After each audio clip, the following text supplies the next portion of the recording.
기도하겠습니다. 거룩하신 하나님 아버지, 하나님의 크고 높으신 그의 계획과 그리고 주님께서 주시는 은혜에 우리가 참여하기를 원합니다. 하나님께서 우리를 소금이요 빛으로 보내셨사오니 주의 크신 계획 가운데 사용되기를 원합니다. 하나님의 주신 그 은혜의 빛을 우리가 받아 감사함으로 착한 행실로 하나님께 영광을 돌리기를 원합니다. 한 명 한 명 주의 자녀들을 주님께서 사용하시고자 하는 목적대로 만세전에 지으시기 위한 목적대로 사용하여 주시옵소서. 이제 우리가 이 아침에 주의 말씀을 묵상하고 깨닫고 알기를 원하여 나왔사오니 주께서 전하는 자나 듣는 자에게 부드러운 마음을 주시고 지혜를 주시고 하나님 말씀 안에서 참된 의미를 발견하고 이 땅을 살아가야 할 목적과 이유를 분명히 하고 돌아갈 수 있도록 하여 주시길 원합니다. 세상이 어둡고 악하고 또한 우리 영혼은 그곳에서 소금과 빛의 역할을 해야 할 터인데 주님, 우리가 부족하고 연약하여서 주님의 진리의 말씀을 온전히 실행치 못할 수가 있사오니 주님께서 주신 이 은혜의 방편을 부지런히 활용하여 하나님 나라의 영광과 진리의 말씀을 옳게 전하는 데 부족함이 없는 자들로 이 시간 삼아 주시옵소서. 예수님의 이름으로 기도합니다. 아멘. 예수님께서 마태복음 5장에서 7장까지 산상설교를 전하셨습니다. 산상설교의 서론은 팔복에 관한 내용이었습니다. 사람들은 어떻게 복을 받는 것인가 궁금하여 제자들과 무리들이 주님을 찾았을지 모르겠지만 주님은 그들의 궁금함 가운데 그들의 간지러움을 긁어주는 것이 아니라 오히려 역설적으로 누가 복의 사람이냐, 누가 복을 받는 것인가에 대한 이야기를 해주심으로써 신자들에게 경종을 울려주셨습니다. 복 받는 것이란 어떻게 내가 행위로 받는 것이 아니라 하나님께서 어떤 마음의 소유자일 때 마음이 가난하고 죄로 인하여 애통해하고 온유함 가운데 의에 줄이고 목마름 가운데 그리고 이웃들을 향하여 긍휼히 여기고 마음이 청결한 상태의 화평한 사람이 되었을 때 의를 인하여 핍박을 받을 때 그 사람이 복받은 사람이며 천국의 사람이라고 얘기해 주신 것입니다. 이제 주님은 신자들에게 세상에 신자들이 가져야 할 임무를 가르쳐 주십니다. 누가 그리스도인인가라는 정의를 내려주신 후 그리스도인이라면 그리스도인의 임무가 있는데 두 가지인데 하나는 너희는 세상의 소금이다. 그리고 오늘 보게 될 본문이죠. 너희는 세상의 빛이다 라고 이야기를 해주고 계신 것입니다. 우리는 성경이 그냥 아무렇게나 나열된 게 아닌 것을 알고 있습니다. 특별히 주님께서 산상설교를 전하실 때에는 그 내용에 있어서 배열이 의미가 있을 것입니다. 주님께서 그리스도인의 인물을 이야기하시면서 먼저 소금을 언급하시고 그 다음에 빛을 언급하셨던 것은 그 의미가 있을 것입니다. 소금이라고 하는 것은 수동적인 상태인 거죠. 소금 자체의 내구성, 맛을 느끼게 한다고 했고 방부제의 역할을 한다고 했습니다. 그 자체가 수동적이죠. 뿌려져야지만 그 맛을 느낄 수가 있는 것이니까요. 그리스도인이 팔복의 사람이 됐을 때 그런 맛을 느끼고 맛을 내고 방부제 역할을 하게 되는 그 역할을 갖추게 되는 것이죠. 빛의 역할은 그 다음 무엇일까요? 조금 더 외부적이죠. 능동적이죠. 적극적인 것입니다. 소금의 역할을 갖춘 상태에서 빛의 역할로 전환하여 나아가게 될 때는 감출 수가 없는 것입니다. 주님께서는 그것을 신자들에게 순서의 배열을 통하여서 또한 생각해 하신 것 같습니다. 그래서 신자들이, 믿음의 사람들이 진리의 속성, 빛의 속성으로서 세상에 감출 수가 없게 되어진다면 이것은 말과 행위로 드러나게 될 것입니다. 그리하여 세상 속에 영향력을 미치지 않을 수가 없는 착한 행실로 하나님 아버지께 영광을 돌리게 하는 그 주님의 명령하신 임무를 수행하게 될 것입니다. 그래서 오늘 본문을 통하여서 두 가지를 살펴보고자 합니다. 그렇다면 신자들이 빛을 어떻게 비춰져야 하는가, 빛의 속성이 어떻게 비춰지게 되는가, 두 가지를 살펴보고자 합니다. 첫 번째는 오늘 본문 15절을 한번 읽어보겠습니다.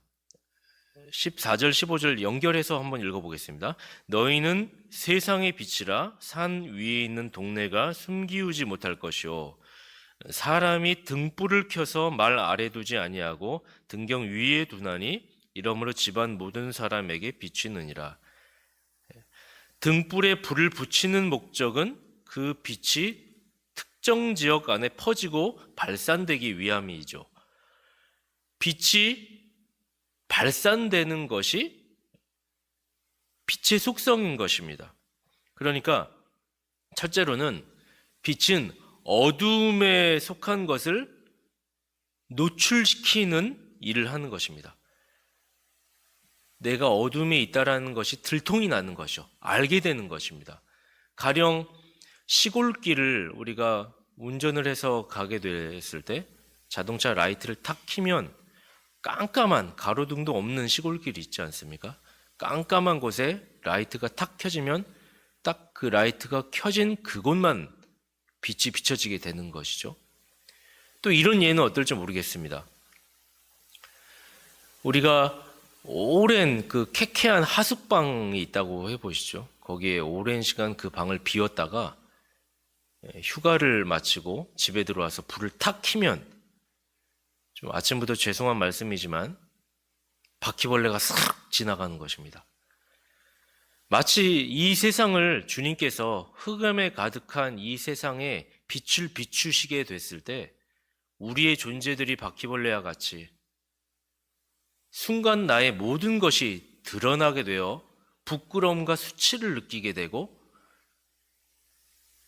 도망치는 것과 같은, 바퀴벌레와 같은, 그 방구석에 있는 바퀴벌레와 같은, 그것이 바로 빛의 역할이다. 세상의 어두움을 노출시키는 것이 빛의 역할이다. 마태는 주님 오심에 대하여서 흑암에 앉은 백성이 큰 빛을 보았고 라고 이야기를 했죠. 그래서 예수님은 흥미롭게도 내가 세상의 빛이니 라고 이야기를 하시면서 너희가 또 세상의 빛이니 라고 이야기를 하시죠. 그러니까 신자는 사실 예수 그리스도께서 빛이신데 그 예수 그리스도를 믿음으로 그와 연합하였을 때 빛의 반사체가 되는 것입니다. 주님의 빛의 속성을 이어 반사체가 되는, 그리하여 세상의 어두움을 노출시키는 그런 역할을 우리가 하는 것입니다. 바울 사도는 에베소서에서 빛의 자녀들이 착함과 의로움과 진실함이라고 하는 열매들을 나타나게 될 것이다 라고 이야기를 하고 있습니다. 빛의 속성으로 우리가 세상에 나아가게 될 때 우리는 착함이라는 속성, 의로움이라고 하는 속성, 진실함이라고 하는 속성으로 말미암아 그들이, 어둠에 있는, 흑암에 있는 백성들이 내가 착하지 않은 것을 알게 되는 것이죠. 내가 의롭지 않은 것을 알게 되는 것입니다. 내가 진실하지 않고 거짓말 투성이라는 것을 알게 되는 것입니다. 이것이 빛의 자녀들이 지나갔을 때 나타나는 흔적들이게 될 것입니다. 그리스도의 향기가 지나갈 때마다 착함이라고 하는, 의로움이라고 하는, 진실함이라고 하는 흔적을 나타내게 되면 믿지 않는 자들의 불편한 진실들이 노출되는 것입니다. 그래서 세상인들은, 세상 사람들은 자신들의 생활 방식의 과오와 오류들이 들춰지게 될 때 수치와 부끄러움을 느끼게 되는 것입니다. 이것이 신자들이 세상으로부터 영향을 미치는 빛의 속성인 것입니다. 두 번째로, 그렇다면 이 빛의 속성이 어떻게 또 나타나게 되냐면 16절에, 이렇게 본문 16절에 이같이 너희 빛을 사람 앞에 비치게 하여 저희로 너희 착한 행실을 보고 하늘에 계신 너희 아버지께 영광을 돌리게 하라. 그 빛을 등경 위에, 등불을 켜서 등경 위에 두면 모든 사람에게 비춰서 어둠이라고 하는 자신들의 그 전적 타락한 본성들이 드러나게 한다고 했죠. 그것을 착함과 의로움과 진실함이라고 하는 성령 하나님께서 주신 빛의 자녀들의 열매로서 보이게 한다라고 했는데, 그것이 이제 행동으로 발현이 될 것입니다. 그래서 신자들이 두 번째로는요, 행동으로 발현하게 될 때 착한 행실로 어둠에 있는 자들의 길을 안내하게 될 것입니다. 빛을 비추게 되면 어둠이 드러나게 되고, 둘째로는 어디로 가야 할지 길을 안내하게 된다. 근데 착한 행실로 이렇게 되는 것입니다. 그래서 은혜 받은 자의 생활은, 그 생활이, 은혜 받은 자의 삶은, 그 생활 방식이 반드시 착함과 의로움과 진실함을 기반으로 하여 실제적인 실천적인 영역에서 말과 행실로 나타나게 될 수밖에 없다는 것을 성경이 얘기해 주고 있는 것입니다. 말이라고 하는 것은 참 중요한, 우리의 인간관계 속에 중요한 것이면서 그 사람의 말은 그 사람의 내면을 이야기해 주는 것이죠. 내면 속에 착함과 의로움과 진실함을 가지고 있는가? 그렇다면 그 착함과 의로움과 진실함이라고 하는 것은 말로서 표현이 될 것입니다. 말 속에 온갖 탐욕과 의심과 시기와 미움과 음란과 살인과 이런 것들을 가지고 있게 되면 그것이 행동과 말로 드러나게 될 것입니다. 무엇보다 야고보 사도는, 기자는 그 야고보서 3장에서 이렇게 얘기하죠. 한 입에서 찬송과 저주가 나올 수가 없다. 혀는 곧 불의의 세계라고 이야기를 했죠. 그래서 그 신자라면 말을 사용하기를 신중히 한다는 것입니다. 절제된 말을 사용한다는 것입니다. 의미 없는 말을 툭툭 내뱉거나 생각 없이 상대방을 배려하지 않은 채 말을 뱉기보다는 신중히 고려하고 이 말 한마디에 사람을 죽일 수도 있고 살릴 수도 있다라고 하는 그 중요성을 알고 신중히 뱉는다는 것이죠. 절제된 순화된 말을 사용할 것입니다. 우리가 언어라고 하는 것, 그리고 용어, 개념 용어를 우리가 정리하여 이야기할 때는 참 중요한 것 같습니다. 왜냐하면 시대의 흐름은 말 속에 온갖 이단적인 내용들, 그리고 사탄적인 내용들, 세속적인 내용들을 담아서 유행을 시켜서 사람들에게 그런 개념들을 전파하고 그런 문화 속에 스며들게 하도록 하는 매개체가 말이기 때문입니다. 가령 우리는 쉽게 유행하는 말로 써요. 요즘에 마약 김밥 이런 말 쓰지 않습니까? 맛있으면, 그리고 극도의 표현을 할 때 마약이라는 말을 붙여서 합성어로 쓰는 것이죠. 근데 참 이런 말들은 신자들이 주의해야 할 것입니다. 자연스럽게 사회 속에 마약이라고 하는 그 요소가 불편하지 않도록 접근할 수 있도록 우리에게 자연스럽게 스며들고 있는 것이죠. 어떻게 김밥이 아무리 맛있어도 마약이라고 할 수가 있겠습니까? 마약이 상용화가 되는데 그것이 부채질을 하는 것이죠. 우리는 언어를 사용하는 데 있어서 있어서 신자들이 빛의 자녀들로서 착함과 의로움과 진실함이라고 하는 하나님이 주신 성경의 원리에 입각하여 세상을 하나님의 사람들로 가득하여 하나님의 온전하심을 드러내게 하는 데에 언어를 사용해야 할 것입니다. 그렇지 않은 언어들은 우리가 삼가해야 할 것입니다. 물론 행동으로서도 우리는 신자들은 빛의 속성들을 나타낼 수가 있을 것입니다. 신자들은 보복하거나 배신하거나 합법, 불법이나 편법을 사용하는 데 주력하지 않을 것입니다. 악을 악으로 갚지 말라고 했죠. 성경에서는 선으로 악을 갚아야지 악을 악으로 갚은 것은 세상 사람들의 방식이죠. 우리는 행동으로서 그와 같은 것들을 신자들이 성경적 원리를 가지고 착함과 의로움과 진실함이라고 하는 내면의 활동들이 바깥으로 펼쳐져야 할 것입니다. 그래서 빛이신 예수님의 모습이 귀감이 되는 것입니다. 하나님이신 분이 낮고 낮은 인간의 몸을 입고 오셔서 죽기까지 복종하시사 자기를 비워 이 세상의 모든 사람들의 구원을 위해, 택자들을 위해 죽으셨던 그 희생적인 사랑, 이것이 신자들이 바라보고 따라야 할, 우리가 추구해야 할, 신자들이 가야 할 빛의 속성인 것입니다. 행동으로서 하나님 앞에서 그리고 이웃들에게 그 역할을, 빛의 역할을 말과 행동으로서 해내야 할 것입니다. 그렇게 되면 뭔가 다를 것입니다. 세상 사람들과 뭔가 다른 것이죠. 누군가가 우리 빛의 자녀들의 행동들을 보게 되면 물어볼 것입니다. 무언가 나와 다름을 느끼게 되고 그의 품행을 주시하게 될 것입니다. 그리고 질문을 하기 시작하죠. 왜냐하면 내게서 빛의 요소가 발산되기 때문입니다. 당신은 도대체 어떻게 그런 행실을 할 수가 있는 것입니까? 왜 오른손이 하는 일 왼손이 모르게 하는 것이죠? 그것은 손해일 텐데요. 왜 그렇게 하는 것이죠? 물어보는 것이죠. 이상하니 물어보는 것입니다. 그때 우리는 소망에 관한 이유를 묻는 자에게 준비하고 있다가 온유와 두려움으로 잘 대답해 주는 것입니다.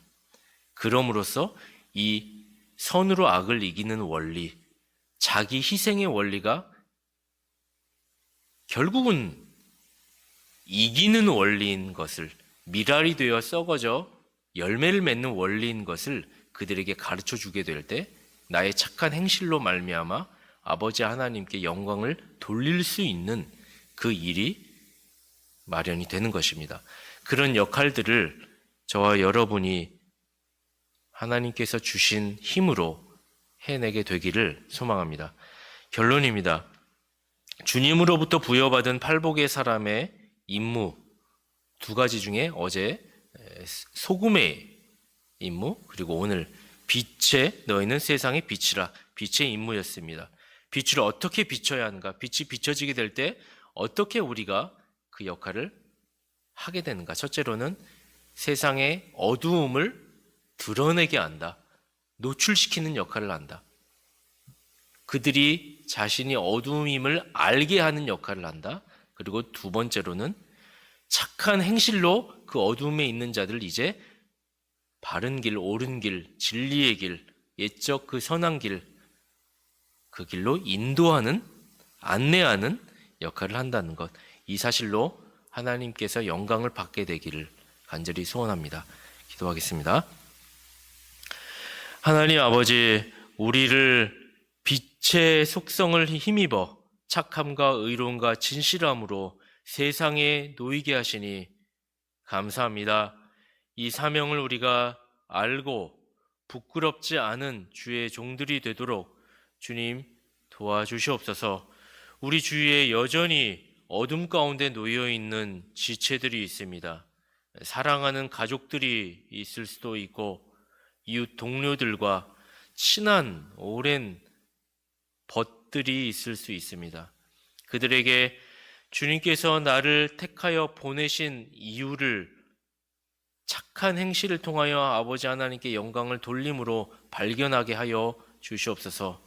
주님께서 주신 사명, 빛의 역할로 그들의 어두움이 드러나게 할 때 민망하거나 어색할지라도 주님께서 주신 그 역할을 온전히 감당하게 하시고, 또한 그들에게 바른 길을 제시하여 성경적인 원리를 가르쳐 주며 인도할 수 있는 그 역할을 우리에게 허락하여 주시기를 원합니다. 그리하여 하나님께서 영광 받으시는 일들이 곳곳에서 일어나도록 주님 도와주시옵소서. 우리 구주 예수 그리스도의 이름으로 기도합니다. 아멘.